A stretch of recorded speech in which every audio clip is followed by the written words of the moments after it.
Okay. So yesterday we were about to finish the National Population Policy 2000. So we will continue from there. हमने 12 important points देखे जो national population policy में सुझाए गए थे ताकि 2045 तक हमारा जो पॉपुलेशन है वो स्टेबल हो जाए। उसमें जो 12 स्टेप्स थे हमने कल पढ़ा था। यहाँ पर एक आध टर्म जो है आपको समझाना बाकी रह गया था, जिसमें कि आता है fertility rate, total fertility rate, replacement level. देखिए, जो बर्थ रेट, डेथ रेट, ये सब तो आपको हमने समझा दिया था। फर्टिलिटी, हाँ, क्या बोल रहे हैं? ये जो बर्थ की होती है, हाँ हाँ, birth related of number of live born birth for 1,000 people annually is impossible. Yes, yes. 1000 लोगों पर कितने लाइव बर्थ होते हैं या कितने डेथ्स होती हैं, ये बर्थ रेट और डेथ रेट बताता है। Crude birth rate and crude death rate, CBR and CBR। 1000 people पर 1000 number of live born birth, देखिए, 1000 पीपल, सुनिए, हाँ हाँ, मैंने बताया था जैसे जनरली जो हम लोग कैलकुलेशंस करते हैं परसेंटेज में करते हैं, ठीक है। लेकिन परसेंटेज का मतलब क्या होता है? परसेंट, यानी पर 100, ठीक है। परसेंट जो हम कहते हैं, परसेंट, सेंट मीन्स होता है 100।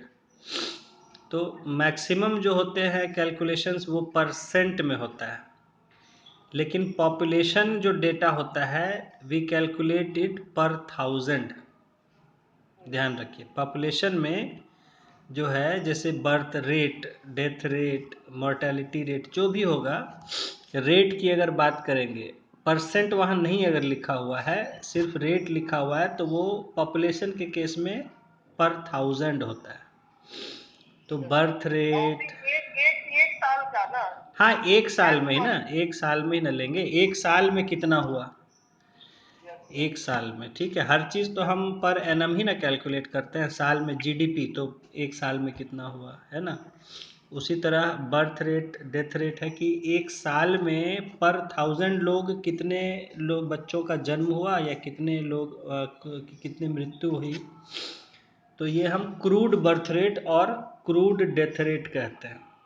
क्रूड वर्ड मैंने बताया था कि चूंकि ये एक रफ फिगर होता है, it is not an exact absolute figure, so उसको हम कहते हैं क्रूड, क्रूड डेथ रेट। मतलब कि ये जो डेटा निकाला जा रहा है रफ डेटा है, ये एक मोटे अंदाज के लिए सिर्फ है, इसमें बहुत एग्जैक्ट डेटा नहीं है। तो क्रूड बर्थ रेट इसको कहते हैं। और उसी तरह the number of deaths in a year per 1000 persons in any population, in any city area, जो भी है, इन एनी स्टेट और country, it is called as crude death rate. तो अब हम कहते हैं कि ग्रोथ ऑफ पॉपुलेशन। तो ग्रोथ ऑफ पॉपुलेशन जो होता है, तो पॉपुलेशन ग्रोथ बढ़ता है, जो पॉपुलेशन, उसको हम कहते हैं फर्टिलिटी, फर्टिलिटी, ठीक है। अब देखिए, ग्रोथ ऑफ पॉपुलेशन के दो कारण हो सकते हैं। कहीं किसी जगह का मान लीजिए पटना शहर है, तो पटना शहर का पॉपुलेशन दो कारणों से बढ़ सकता है। या तो पैदा हुए बच्चे, या बाहर से नए लोग आ गए यहाँ पर, ठीक है। बाहर से पटना शहर में लोग रहने आए, जिसकी वजह से यहाँ के लोगों की संख्या बढ़ गई। तो दो ही पॉसिबिलिटी है कि या तो लोग आ गए बाहर से, नहीं तो यहाँ बच्चे पैदा हुए। तो जो लोग आते हैं उनको तो कहा जाता है माइग्रेशन, ठीक है, माइग्रेशन। और जो बच्चे पैदा होने से बढ़ रहा है पॉपुलेशन, तो उसको कहते हैं फर्टिलिटी।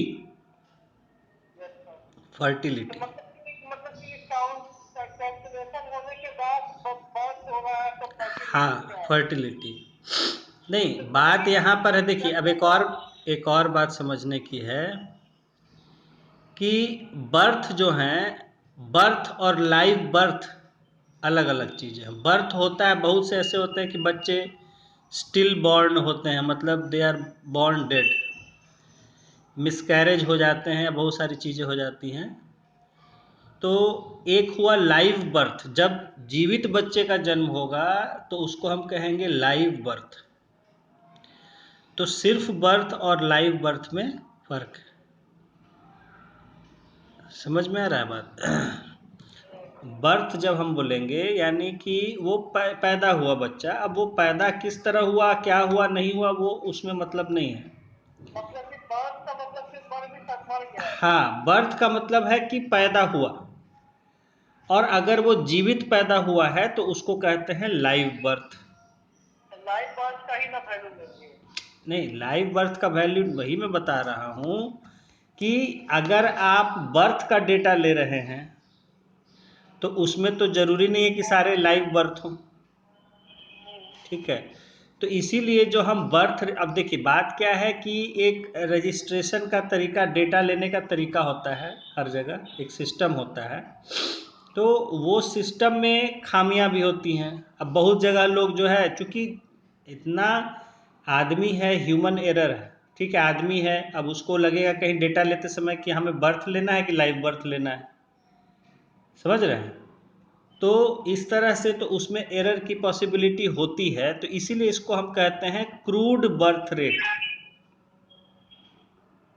ठीक है, खैर, तो और उसी तरह क्रूड डेथ रेट, ये सब रफ आइडिया के लिए होता है डेटा, क्योंकि डेटा में बहुत तरह की परेशानी होती है लेने में, एग्जैक्ट डेटा नहीं होता है, कई बार रिपीटिशन हो जाता है कई डेटा का, कई चीज़ों का। खैर, तो यहाँ हम बता रहे थे आपको फर्टिलिटी के बारे में।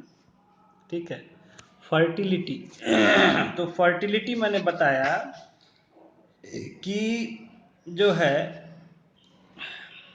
इसको कहते हैं एक तरह से रिप्रोडक्शन, प्रजनन हिंदी में कहते हैं फर्टिलिटी, कि बच्चों को जन्म देना।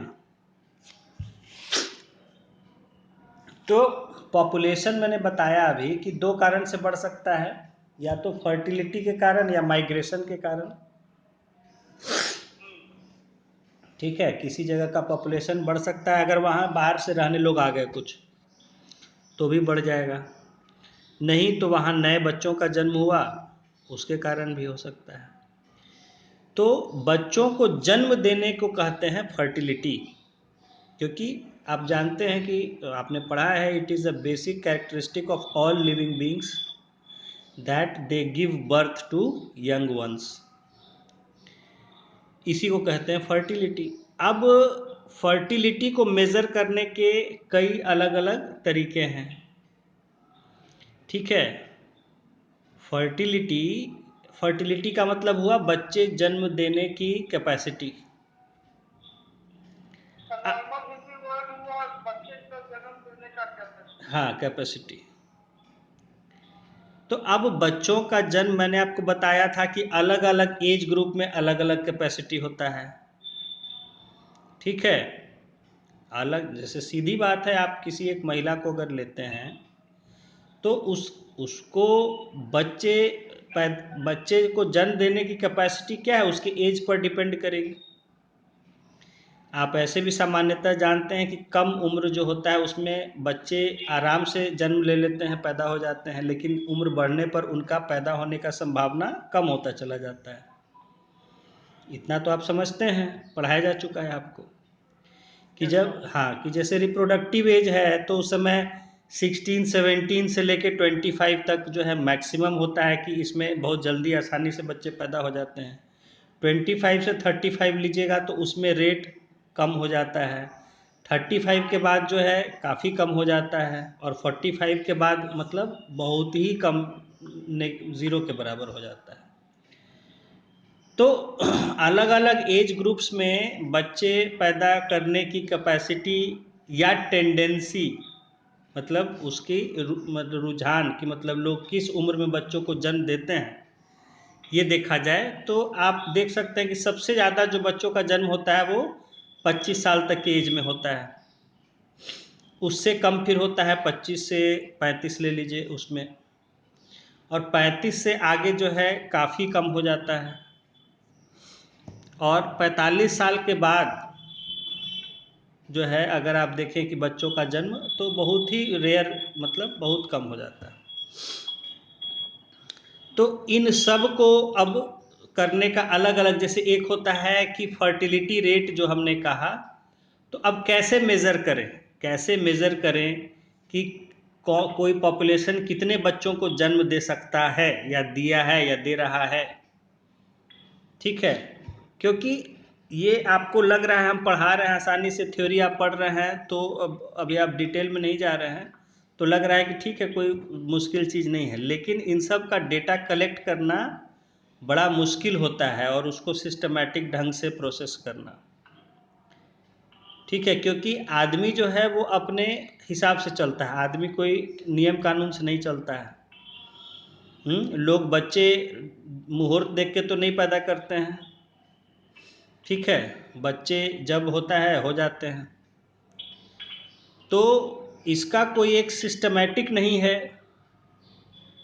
ठीक है, कि अब किस साल में बच्चों को माना जाए, कब पैदा हो रहे हैं, मतलब थोड़ा इसमें बड़ा कन्फ्यूज़न होता है,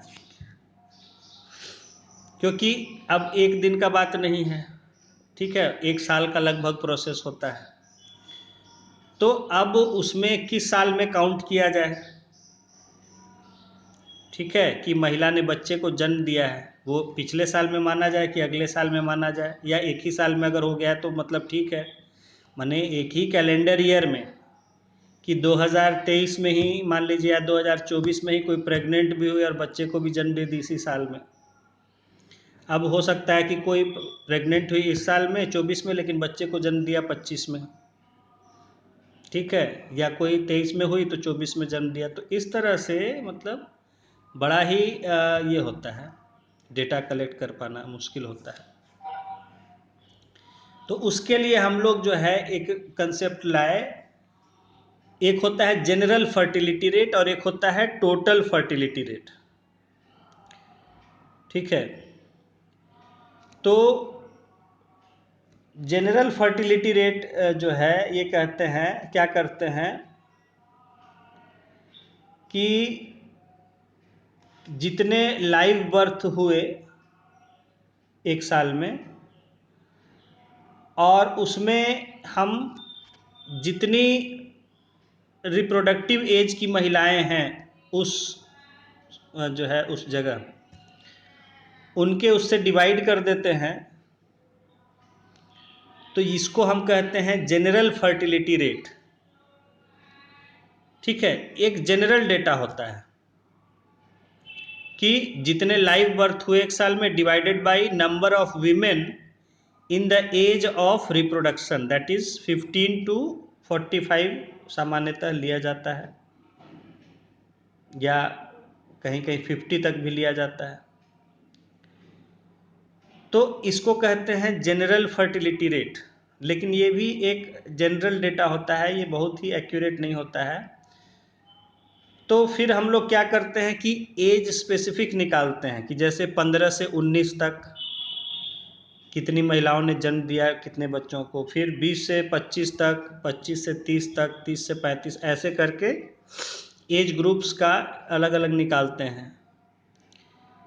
तो उससे हमें एज स्पेसिफिक मिल जाता है कि इस एज में कितना फर्टिलिटी रहा इस साल, इस एज में कितना रहा, और इन सब को अगर हम ऐड कर देते हैं तो हमें मिल जाता है टोटल फर्टिलिटी रेट, उसको कहते हैं। यानी हर एज ग्रुप का जो सम होता है फर्टिलिटी का, यानी 15 से 20 वाले का, 20 से 25 वाले का, 25 से 30 वाले का, 30 से 35 वाले का, 35 से 40 वाले का, 40 से 45, 45 से 50 वाले, इन सब फर्टिलिटी रेट जो एज स्पेसिफिक होता है, हाँ एज स्पेसिफिक होता है, उनको ऐड कर लेते हैं तो टोटल फर्टिलिटी रेट हमें मिलता है, जो कि काफ़ी एक्यूरेट डेटा होता है।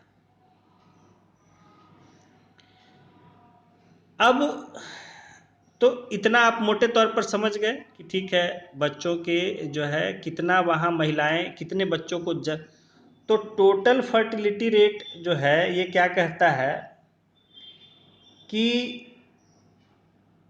एवरेज तौर पर किसी भी देश या किसी राज्य में एक जो महिला है वो कितने बच्चों को अपने पूरे रिप्रोडक्टिव एज में कितने बच्चों को जन्म दे रही है, एवरेज। ठीक है, ऐसा नहीं कि हर महिला उतना बच्चों को जन्म दे रही है, एवरेज डेटा है।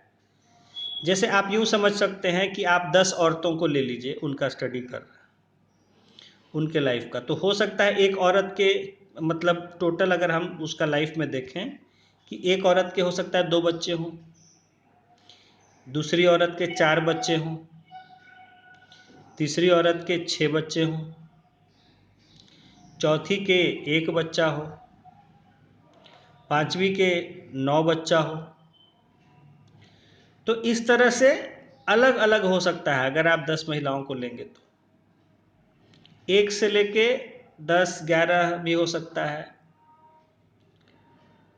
तो उसका हम एवरेज निकाल रहे हैं, एवरेज। तो हो सकता है वो आए 3 बच्चे एवरेज।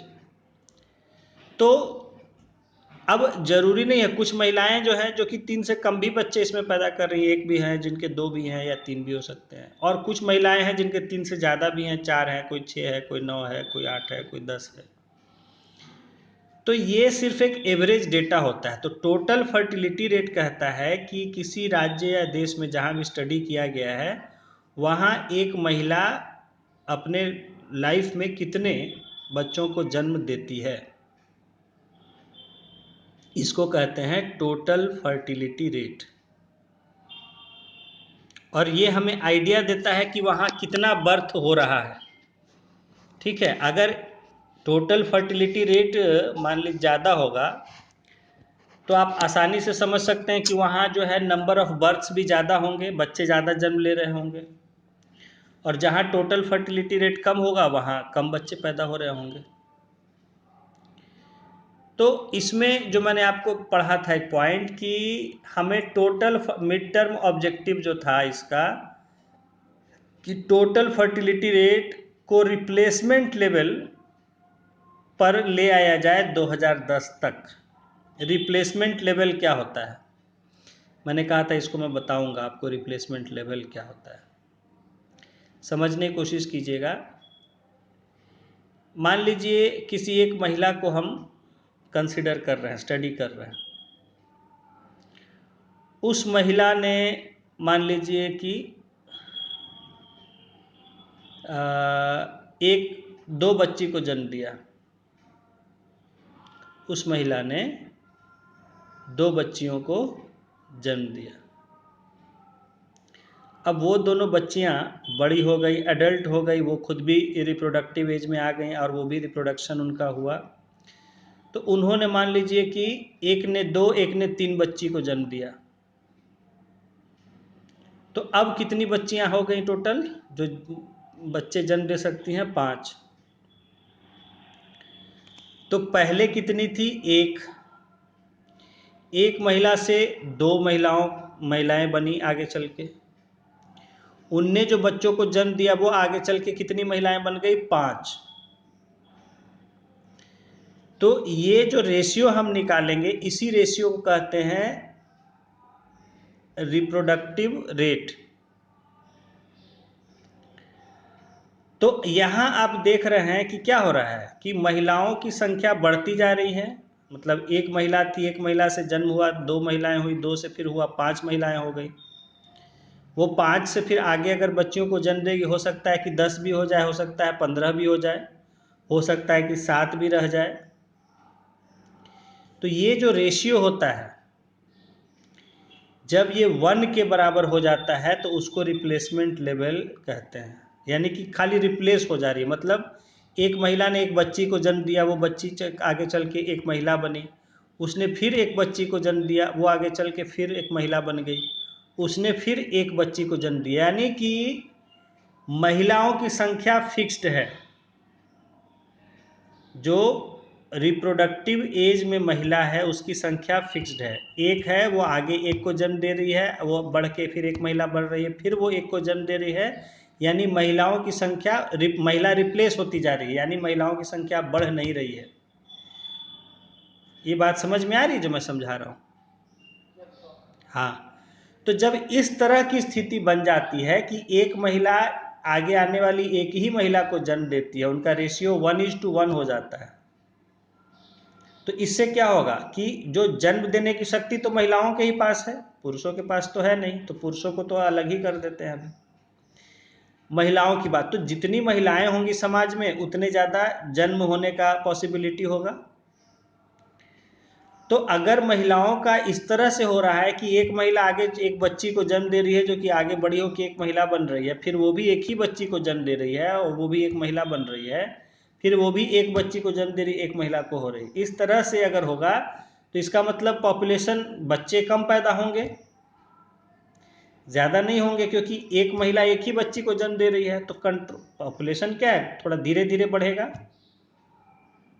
तो इसको कहते हैं, इस तरह का सिचुएशन को कहते हैं रिप्लेसमेंट लेवल, रिप्लेसमेंट, कि जब एक महिला दूसरे को रिप्लेस कर रही है, एक महिला जो पैदा की वो उसको रिप्लेस कर रही है, फिर उसने पैदा किया वो उसको रिप्लेस कर रही है।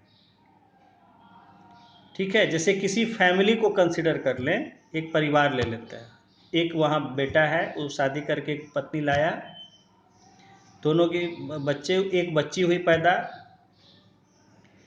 वो बच्ची की फिर शादी हुई, जहाँ भी गई उस परिवार में फिर जो है वो शादी हुआ, फिर एक बच्ची हुई, वो बच्ची बड़ी हो गई, फिर उसकी भी शादी हुई, तो मतलब महिला जो है उस परिवार में फिक्स्ड ही है, एक ही रह रही है। ठीक है, तो इस तरह का सिचुएशन जो होता है उसको हम कहते हैं रिप्लेसमेंट लेवल। तो जब ऐसा होगा तो बच्चे जन्म लेने की जो संख्या होगी वो कम होगी, क्योंकि एक ही महिला रह रही है बच्चा पैदा करने के लिए। तो इसको, ये काफ़ी आइडियल सिचुएशन माना जाता है जब ऐसा हो जाता है तब, कि इससे पॉपुलेशन काफ़ी कंट्रोल में आ जाता है। तो हमने यही एक अपने सामने लक्ष्य रखा था, हमारा जो नेशनल पॉपुलेशन पॉलिसी 2000 था उसका मिड टर्म गोल यही रखा था कि आने वाले 10 सालों में हम जो टोटल फर्टिलिटी रेट है उसको रिप्लेसमेंट लेवल पर ले आएंगे, यानी टोटल फर्टिलिटी रेट, यानी महिलाओं का इस तरह का हम बना लेंगे कि एक महिला एक बच्ची को ही जन्म देगी और वो बच्ची आगे चल के वो भी एक ही बच्ची को जन्म देगी। हम दे देंगे आपको, नोट्स भेज दिए थे हम, शायद लिखे नहीं हैं आपको, हम ये भेज दिए थे इसमें, नहीं कल भेजे हैं, देखे नहीं आप लगता है।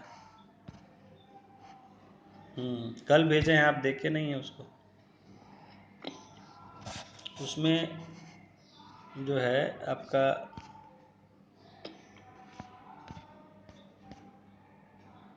लिखा हुआ था ये, खैर चलिए भेज देंगे हम।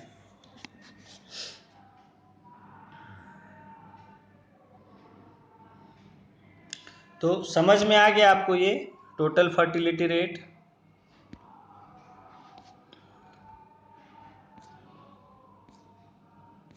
चलिए, तो ये था हमारा मिड टर्म गोल, और इसमें फिर कई सारे जो स्टेप्स थे कि इन्फेंट मोर्टेलिटी रेट को कम करना है, तो मैंने आपको समझा दिया था कि 1 साल से पहले अगर बच्चे की मौत हो जाती है तो उसे हम इन्फेंट मोर्टेलिटी कहते हैं, शिशु की मृत्यु कहते हैं, और इसको रेट को पर 1000 लाइव बर्थ अगर हम होता है तो उसको इन्फेंट मोर्टेलिटी रेट कहते हैं। उसी तरह मैटरनल मोर्टेलिटी रेशियो कहते कि 100 पर 1 लाख लाइव बर्थ, यानी 1 लाख अगर जीवित बच्चों का जन्म होता है तो उसमें 100 से भी कम हमें MMR करना है, मैटरनल मोर्टेलिटी रेट करना है। फिर अचीव इम्यूनाइजेशन ऑफ चिल्ड्रन, बच्चों का टीकाकरण करना है सभी का। जितने बच्चे पैदा हो रहे हैं उन सबका टीकाकरण करना है। 80% institutional deliveries by trained person. Total deliveries जो हो रही है देश में उसका 80% कम से कम वो इंस्टीट्यूशनल डिलीवरी यानी कहीं ना कहीं सिस्टमैटिक जगह पर हो रहा है, ट्रेंड लोगों के द्वारा, हेल्थ सेंटर में, डिस्पेंसरी में, हॉस्पिटल में या आंगनवाड़ी, जहाँ भी हो रहा है, ट्रेंड पर्सन्स के द्वारा डिलीवरी 80% कम से कम हो रहा है, करना है। To promote awareness among people against AIDS and apply measures for its control. उसी तरह लोगों में एड्स के बारे में जागरूकता फैलाना और इसके कंट्रोल करने के लिए कदम उठाना। To give incentive to family of 2 children. 2 बच्चे वाले परिवारों को जो है उनको मोटिवेट करना, उनको पुरस्कृत करना। To enhance the facilities for safe termination of pregnancy. साथ ही साथ प्रेगनेंसी को सेफली टर्मिनेट करने के फैसिलिटीज़ को डेवलप किया जाए। To implement law against child marriage sternly. बाल विवाह के विरोध में जो कानून है उसको कड़ाई से लागू करवाना। Promote delayed marriage for girls preferably after 20 years of as.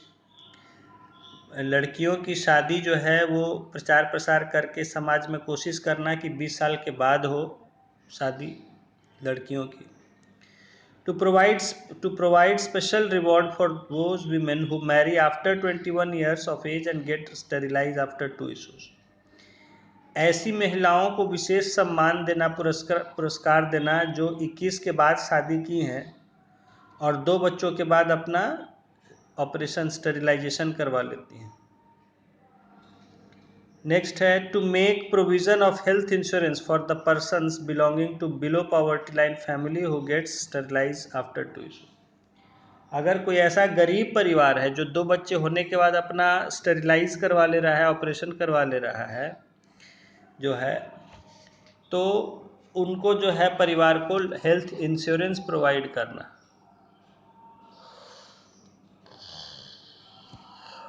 और नेक्स्ट 12th पॉइंट है to constitute a national commission on population under chairmanship of prime minister to have an eye on national population policy. एक national level का जो है commission बनाना जिसके कि chairman स्वयं प्रधानमंत्री हों, ताकि पॉपुलेशन से जुड़े हुए कामकाज को वो अपनी आंखों से देख सकें। तो ये हमने आपको इसके जो 12 ऑब्जेक्टिव्स थे और उसके बाद 3 जो है इसके जो एक्शन प्लान एक 10 साल का बना था उसमें 3 पॉइंट्स थे। पहला था to constitute self help groups with mainly हाउसवाइफ्स as its members who will remain in contact with health workers and panchayats. कि जो गृह क्या बोलते हैं घरेलू जो महिलाएं हैं जो घरों में रहती हैं, काम करती हैं, तो जो मतलब हाउसवाइफ्स हैं उनके उनके उनको मिला के सेल्फ हेल्प ग्रुप्स बनाया जाए, ताकि वो जो गांव के जो स्वास्थ्य कर्मी हैं, हेल्थ वर्कर्स हैं और पंचायत हैं, उनसे जो है मिलजुल के काम करते रहें स्वास्थ्य से जुड़ा हुआ। सेकेंड है to make primary education free and compulsory. बताया था कि जो प्राइमरी एजुकेशन है अप टू क्लास 5th उसको फ्री किया जाए और कंपलसरी किया जाए, ताकि सभी को प्राइमरी एजुकेशन मिले, सभी बच्चियों को। और थर्ड पॉइंट है to make registration compulsory for marriage and pregnancy along with birth and death. शादी के साथ साथ जो है प्रेगनेंसी को भी कानूनी रूप से कंपलसरी करना रजिस्ट्रेशन के लिए, और जितने जो है बर्थ्स हो रहे हैं, डेथ हो रहा है, यानी कि बच्चे पैदा हो रहे हैं या मृत्यु हो रही है, उन सब को रजिस्टर करना, रजिस्ट्री करवाना उनका जो है ये कंपलसरी है, ऐसा लागू किया जाए।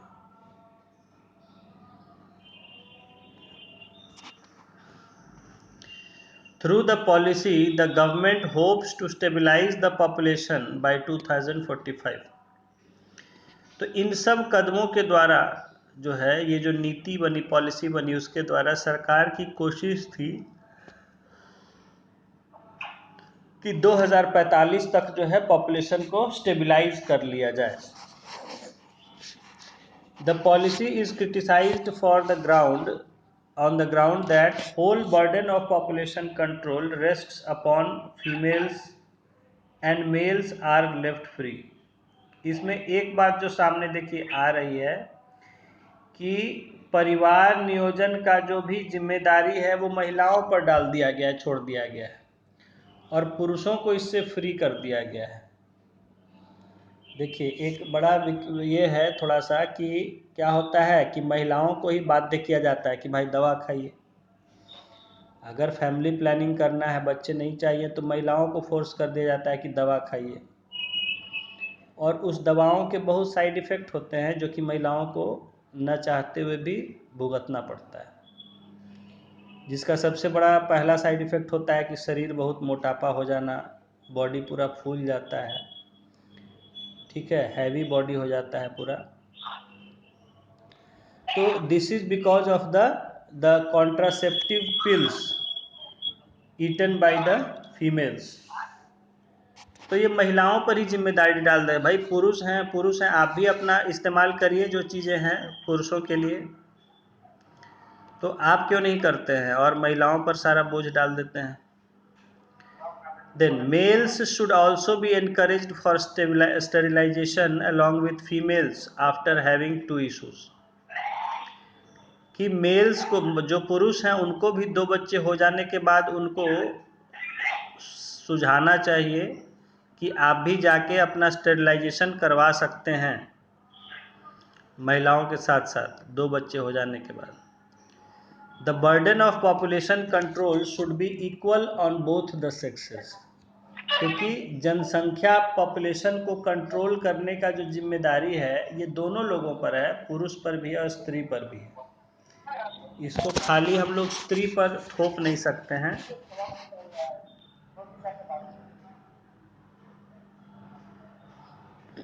हाँ, now state has also been recommended to adopt national population policy 2000 under Gadgil formula.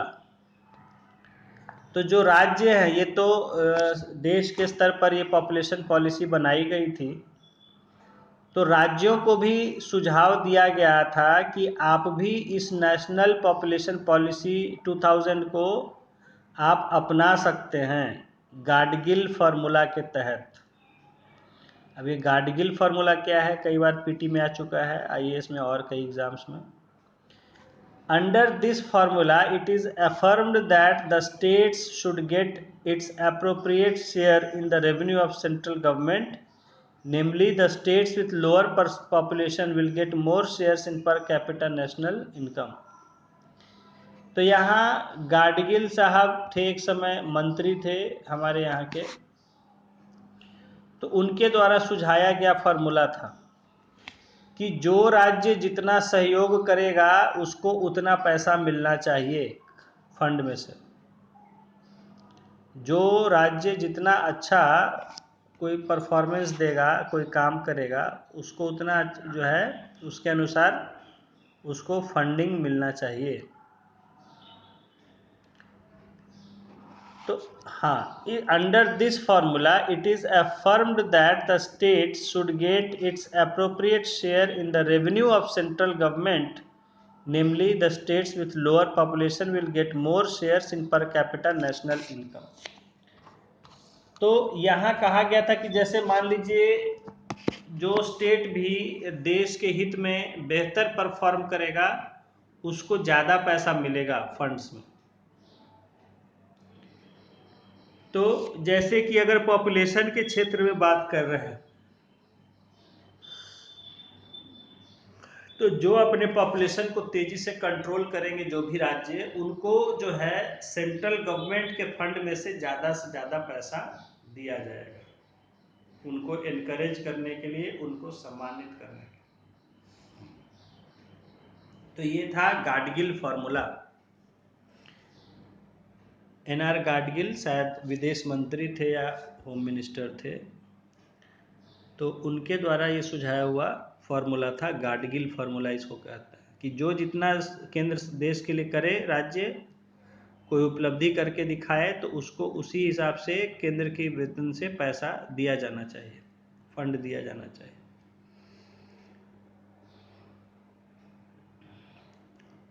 It is imperative on the densely populated states like Bihar to have control on its population.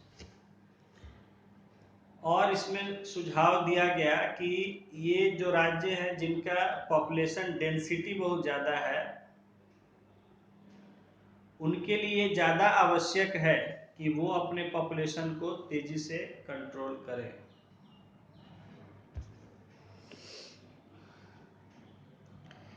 If it is not possible, there will be continuous decrease in the per capita income of Bihar, and it will be compelled to suffer problems like poverty and unemployment simultaneously. कहा जा रहा है कि बिहार जो एक घनी आबादी वाला क्षेत्र है, अगर ये अपना पॉपुलेशन को कम नहीं किया तो जो पर कैपिटा इनकम होगा, यानी एक व्यक्ति की आय होगी,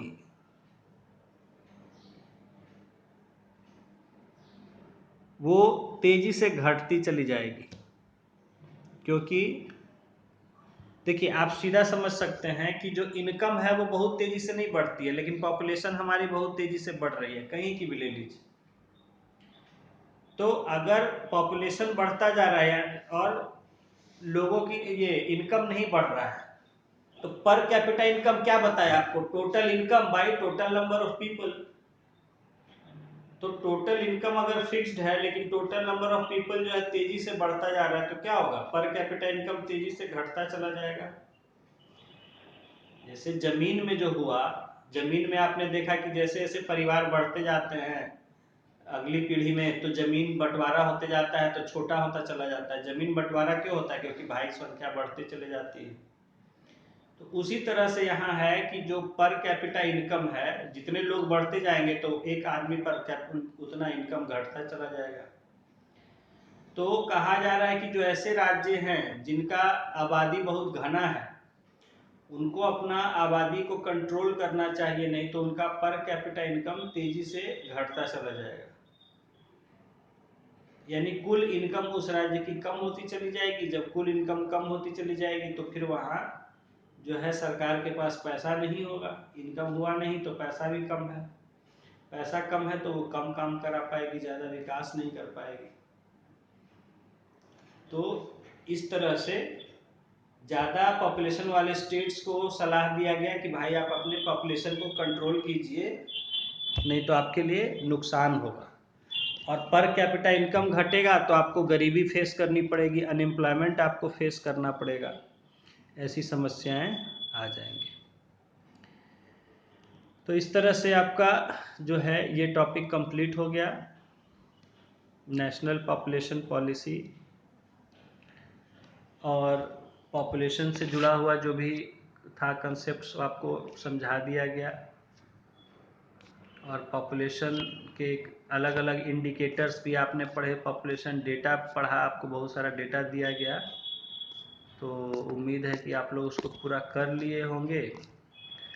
और अब इसमें जो है आगे के कुछ क्वेश्चंस होंगे, तो उन क्वेश्चंस को आप जो है अपना उसको सॉल्व करेंगे, लिख लेंगे, जिस तरह का भी आंसर है उसको करके, और उसको आप दिखाएंगे।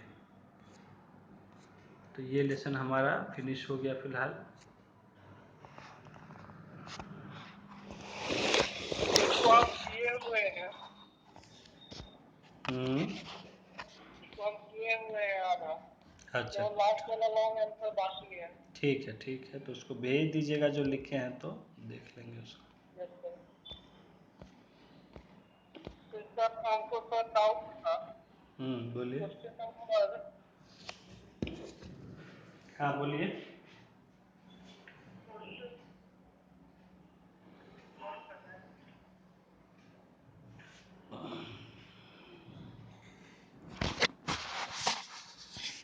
What is human resource?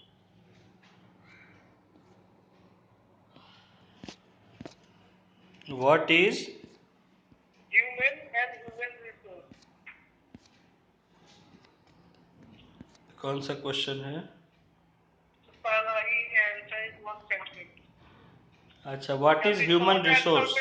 पांचवा देखिए तो वो define human and human resource.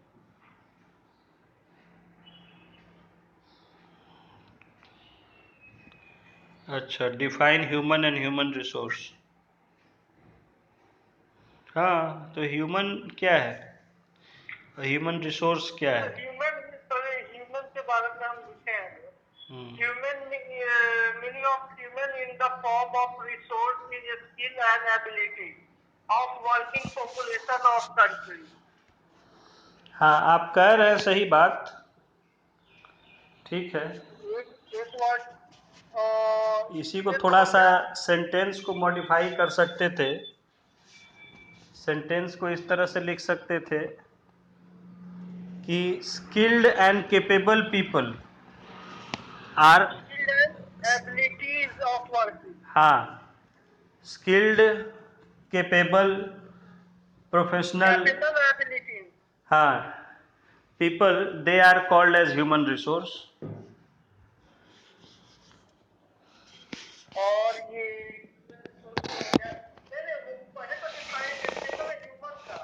Human है तो ह्यूमन तो है कि भाई any man is called human. ये तो meaning of human in the form of resource is skill and ability of working population of yes yes, ठीक है। और ये ह्यूमन रिसोर्स के बारे में मत बोल रहे हैं। when a person acquire abilities and skills for extending contribution in creation of natural producer, he becomes a resource। Yes yes, तो हो गया, बस हो गया। तो इसको भेज दे अभी आपको। भेज दीजिए।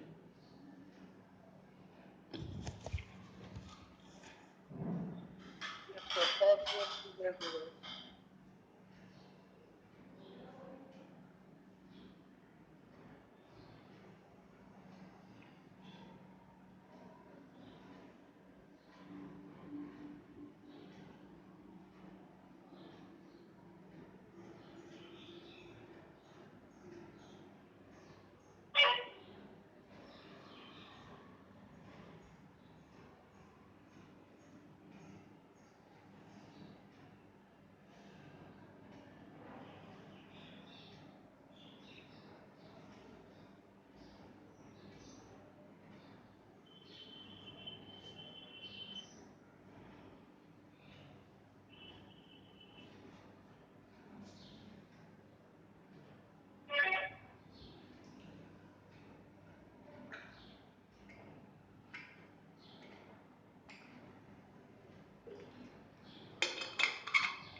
तो 5 मिनट में कॉल करें। हाँ, ठीक है।